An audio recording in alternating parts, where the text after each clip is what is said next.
Kit Guru is with MSI Components at Computex 2025. The booth is crazy busy, so we're going to jump around and see things as we can because of the crowds. This motherboard here is interesting, MSI tells me, because it's their overclocking motherboard from the M-Power series for AMD. B850 M-Power, B850 chipset, exactly as you'd expect. Oh, that wasn't there earlier. This is very good news. This is the accessory easy dashboard. A member of their staff removed it, forgot to bring it back.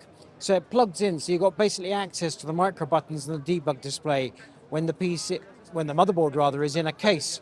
So that's extra convenience. That comes with the motherboard. Interesting. The other visual clue about the overclockiness is we only have 2 memory slots rather than 4. But next to this board is this board. Pin-safe design, as they say here. This might sound utterly silly. I'm going to turn it around. And I'm going to do something I would not normally do. Look, no blood. That's because they've finally come to their senses and they decided spikes on motherboards are a bad idea. As they demonstrate here. Those are solder bumps or spikes. These, pads of some sort. Don't know how they've done it. Long overdue. Apparently, this is their future and I am totally behind this. As far as I'm concerned, they can take out a PCI Express slot and give me that feature and I'm a happy man. The monitor there is the one we will come to when we can get past this barrier. They decide to block it off while they're doing some important piece of video. We'll come back to this. MSI's most expensive monitor at Computex, believe it or not, is this MPG 242XN, and it's all about the 600 Hz refresh. They're loving this. This demo is showing you 600 against, I believe, 500 on the right, but could be wrong. Anyway, high refresh monitor, very expensive, I believe around $900. No doubt Dominic will get one of these on test. We go to the left. This MAG 272QP is an old model, a mere, it's not 840 bucks. And that's because it has things like DP 1.4, whereas the new MPG 272QP has DP 2.0, 2.1, but is only about 50 bucks more expensive. So incremental improvements, slight increase in price, make this MAG far less appealing than the MPG that we can't yet get to. We saw the MEG Vision X at CES this year. This is the second version that's been updated in some unspecified manner. It's all about that enormous LCD touch panel on the front of the case, which is both for display and also for control. The idea is it gives you information from inside the PC, and you can also use it, yes, to control the AI and the chatness. The MEG Core Liquid E13360, that enormous 6-inch screen, looks like a phone, it's probably from a phone, sits on your AIO pump. It's on pogo pins, so you don't rotate it in software, you mechanically rotate the display on the pump.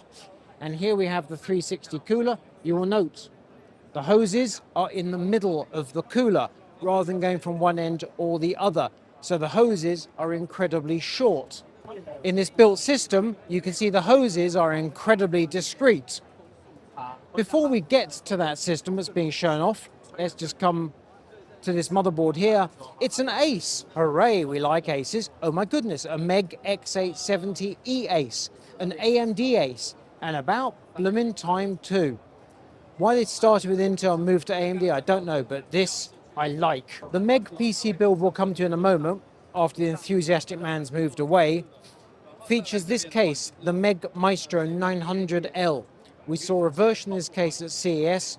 It was quite expensive there. It's still quite expensive, about £500 euros dollars. And you can see it's an enormous glass case. It now accommodates an E-ATX motherboard where the previous version could go larger than E-ATX. And if Rosie looks to the left, to the item the guy's holding in his hand, it comes around here perhaps, this test stand is actually the innards from that case. All this hardware lives in there. They've just added some feet. So you can gut the case and use it as a test stand, and then you can rebuild your PC with the cooling system entirely. Mini ITX motherboards for AMD. On the left, MPG X870i Edge TI Wi-Fi. Significant thing here is this expansion card. Adds a whole load of functionality. You can see there, and if you come down below my thumb, you can see a couple of SATA connectors. So you can add a load of extra units to it. Here we have the B850i, so a slightly more basic Edge TI Wi-Fi motherboard, also for AMD. And to the right, MPG B860i Edge TI Wi-Fi. MSI has listened to feedback. ITX for AMD. Two power supplies, the MAG A1000GL PCI Express 5 in white, so 1000 watts gold rated, has the yellow ends to the cables to ensure they're correctly inserted. And the MAG A1000GLS PCI Express 5 in black. These power supplies priced around the £150, euros, dollars. And then we have the MAG X870E Tomahawk Wi-Fi PZ for Project Zero, because the connections are all on the back. Lovely and neat and tidy. I'm liking Project Zero a lot. That's a good piece of work. A PC build in the MAG Pano 130R PZ. So this is a budget case priced around £80, euros, dollars. This accessory screen here, the MEG Vision Lite 12, is actually more expensive, priced around £120, euros, dollars. It's got a curious resolution because of its shape. It's 1920 by 720, and it is intended as an external display. You're not intended to put that in your case. So it connects over USB, and it's for, in this instance, showing a game or some sort of fun logo or picture. We were just saying that Leo's old enough to remember the twin Frozr. Mother.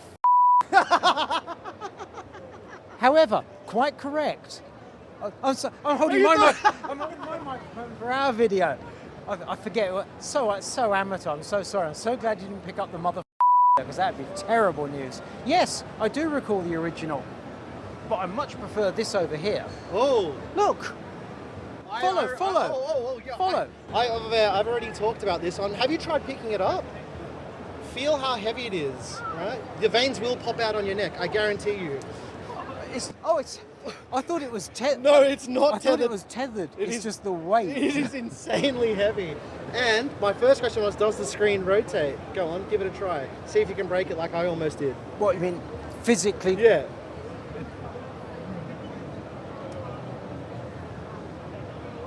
I just wanted to see if you'd break it. Yeah, no, that's called a work in progress. That's what that is. No, you touch things that, oh, you're a brave man. Come on, come on, man. You know me. If it says don't touch, you know I'm touching it, right? So I'm liking this, but I hadn't touched it, but thanks to Nick, I've now touched it. I'm a happy man. I'll let you get back to the professional host. Graphics are a bit betwixt and between at the moment. We've got no new graphics cards, so we've got some shiny things to look at. This is the RTX 5090 Suprim Titanium Edition SoC.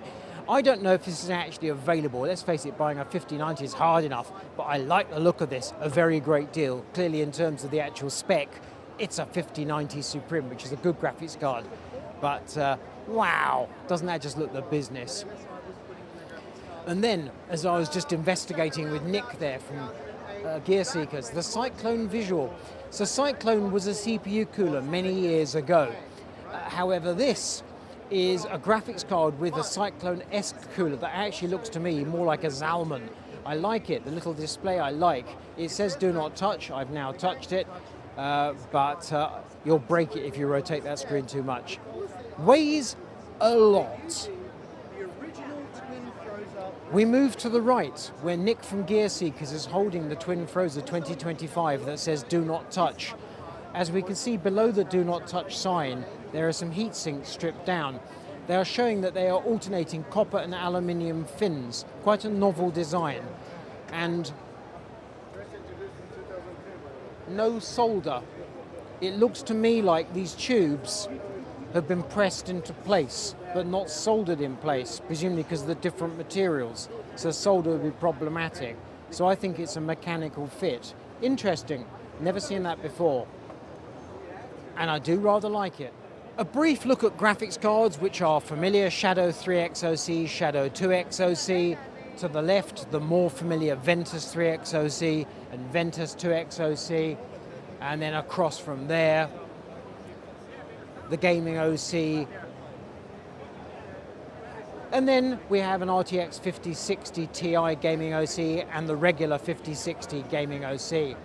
MSI showing off their RTX 5080 16GB Expert OC, which is so ludicrously over the top, I rather like it. But surprisingly, we also have the previous RTX 4080 Super Expert. I imagine it's a dummy non-functional graphics card, but it's good to see that even the older designs still have some life in them. We can't get anywhere close to the MPG 217QR QD OLED X50, which is a shame because this is their premium monitor at this show, but they've taped it off. There's clearly a VIP coming. The idea here, if you look just below the MSI logo, you can see a little thing. That's a sensor. It's a presence detect. Are you near the monitor? If not, it shuts down. And the reason is that this is a high refresh, high brightness OLED monitor, 1440p, and they want to avoid burn-in. So when you get up and walk away, it'll shut down and that saves its panel. And as a result, they can offer you a 3-year warranty, and that warranty includes burn-in. And it's all thanks to that sensor, and yes, AI. This is Kit Guru signing off from an incredibly busy MSI components booth at Computex 2025. We're on TikTok, and don't forget to check us out at kitguru.net.